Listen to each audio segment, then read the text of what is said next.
Hey guys, it's Monica coming at you with a little tiny tutorial. I am trying to make a bunch of earrings and things for a Christmas craft fair that I'm participating in. So I have created several different versions of some hang tags for my jewelry.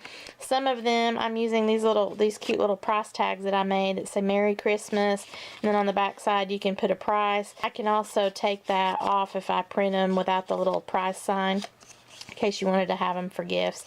So I've got that style, and this would be something that you could hang like a bracelet or something on. Here's an example. You can do little earring post holes, or you can do it with a larger earring punch, so that gives you a couple of options. You can do this as a necklace holder as well. Then I have another version of a tag where I'm just using an ATC, which is just a little 2.5 by 3.5 square. And what I've done is in Photoshop I've created a template. I did this a couple of ways. Just a straight ATC with my logo like at the bottom here where I've not punched any holes yet, and I get 9 to a page. This same card I can then transform into a 3-fold or tri-fold card that can hold jewelry. The way that I did that was using these lovely punches here by today's sponsor, EasyEarringCards.com. These are actually my punches. I purchased these before I had contacted her directly. So I am using these 3 here in order to create what I'm showing you. But there is a like a fold over hang tag style punch here with the little arc in the hang tag area for your pegs, and then there is a earring post punch which just does simple round holes, and then there is another like a corner necklace punch, and this is pretty cool because it actually has this set up to where you put the corner of your piece of paper into this punch, and then that way that acts as a guide to help you punch the line and the circle area in order to create the slits for your necklaces. If I were going to do that on this, see the corner of my paper right here, I would just feed that right into the little punch. I'm just lining that paper up to these lines right here, which means my corner of my paper is where it should be.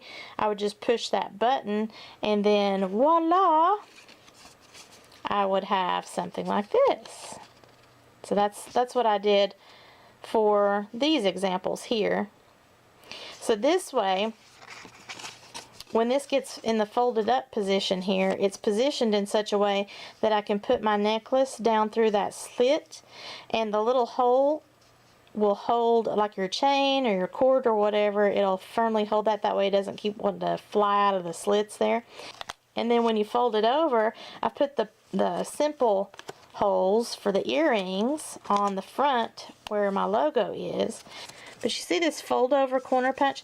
When you punch this, I punched mine at the bottom of my card, and then when you fold it, see what happens there? This little rounded tag comes up so that you can put that on your peg. This portion right here is big enough for you to be able to put on, this is a J-hook, but any kind of peg, like if you're using regular peg hooks for your pegboard, whatever you're using, this is probably going to be a big enough hole to slide onto. Mine is 1/4 of an inch. And you can either use that as a bag topper for something, or a jewelry card holder, and depending on how you make your template, or you can do it like I've done. That way it can technically hold 3 things. So when I say 3 things, by having the punches down here with the slits for a necklace, and you fold this up. So imagine I've put a necklace on this, but then wait a minute, maybe I also want to have a bracelet, similar to how I've got a bracelet hanging on this other, because it's a fold over tag, which is essentially what I've now done here. See how I've got an area? I can put a little bracelet there. The necklace will be hanging in that slit, which will be on top of where the bracelet is already in here. Then you fold it over, and because you've got these 2 little post holes on the front, you can now hang a pair of earrings. So you can have 3 pieces of jewelry all with this one tag. And if you do 3 pieces of jewelry, instead of using glue or adhesive tape, I would suggest putting a staple on each side. That way you're sure that you got something that's pretty sturdy holding it. And I mean, yeah, you're going to see the staple, but it's better than losing your jewelry. But then this whole thing can be put onto your peg system, and that would be great for craft fairs. And if you are selling your items at a boutique, again, great idea here so that you can be able to easily market your stuff. Now the tags that I have made, again, I just did an ATC format, and this is just a simple thing where I already have a logo.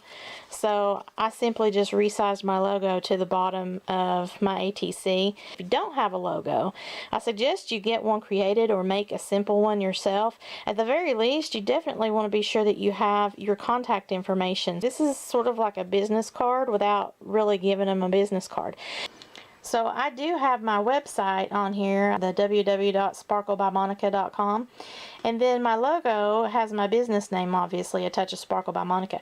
So I don't have a phone number or anything on here because I do have the website, but if you're selling this at a craft fair and somebody purchases a little jewelry set via this at the craft fair, well, now they're gone, and they think, oh man, I really want to get another set. If they kept this little thing when they unwrap their jewelry, they have my website on there. So they can visit my website, and that will allow them to place a custom order or possibly order the same product if I have several like that at my website, without them having to fish through their purse and figure out if they have my business card. If you're selling these at a boutique, same concept. Someone goes to a boutique, they pick up your little jewelry set here, and then they have as an afterthought, ooh gosh, I wonder if she can make blah blah to match this.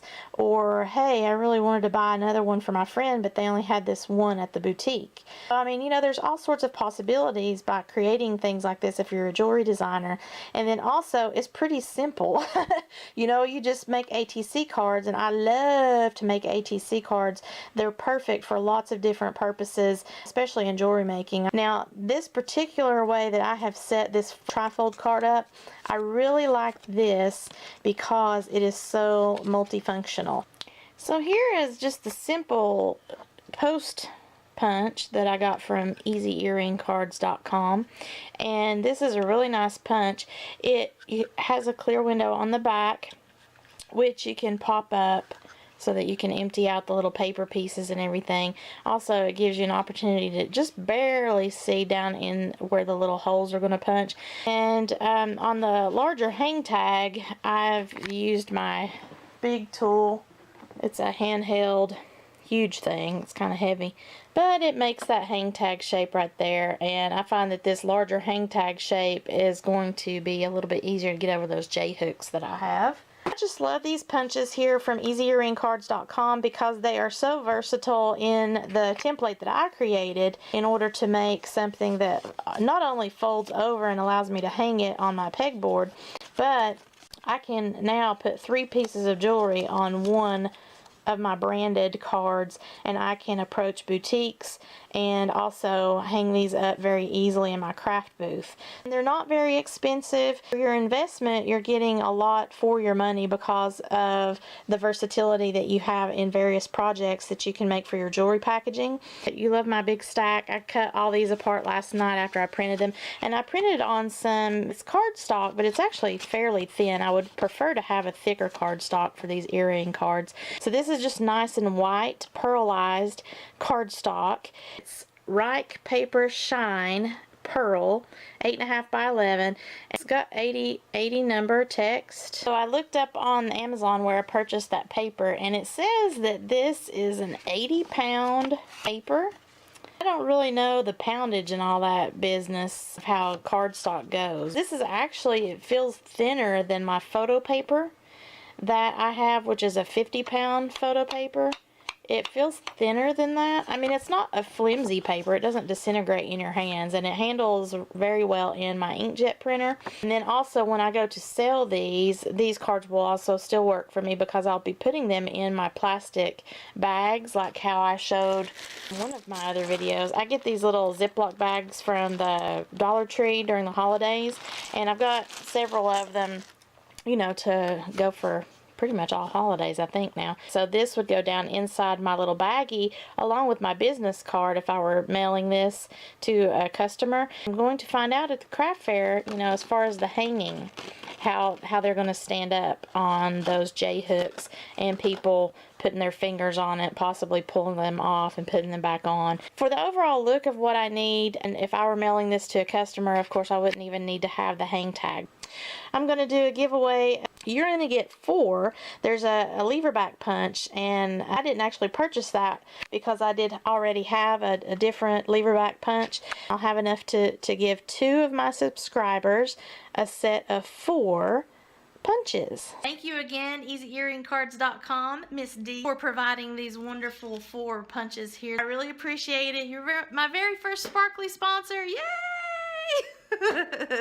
These are great products, guys, especially if you make jewelry all the time. I'll be choosing 2 winners, and you will receive a set of 4 wonderful punches here for your jewelry making, and I really love them, so I hope you do too. Wherever you find me, SparkleByMonica, that's me. And if you use these cards for your goodies, put a hashtag SparkleByMonica whenever you post a picture, and let me see how you're using it. I'd love to see that. Hey, I just wanted to add, if you are interested in these punches but you're not really selling your jewelry, maybe you just make it to give as gifts. A good idea is greeting cards that you make. This one is a Christmas card that I made to sell at my craft fair. Look at how cute that is. Any size card that you have, just open it up and you can use the punches here. You may not necessarily need the hang tag punch if it's going to just go into like a greeting card, but you can still do either your lever back punches, your post hole punches, or your necklace punch. If that's a great way to give a gift. Put a pair of earrings in that, so when they open it up, they get an extra special surprise. An extra special sparkly surprise. You would want to, of course, bubble wrap the fire out of it to be sure that it's going to be protected and not just this thin card going through the mail. Please give me a thumbs up and subscribe to my channel. Every little bit helps. Really appreciate that. Even if you're not a part of the contest, because you're supporting artists. This is the way that we make our living. Some of us are also trying to work part-time or full-time jobs in addition to doing all this sparkly content for you. So that makes it, you know, something extra special whenever we can have little tiny streams of income and revenue and things, teaching classes, you know, various things like that. And whatever you do to support us, you are very much appreciated in every single way. So have a wonderful holiday season, y'all, and have a sparkle-rific day. Bye!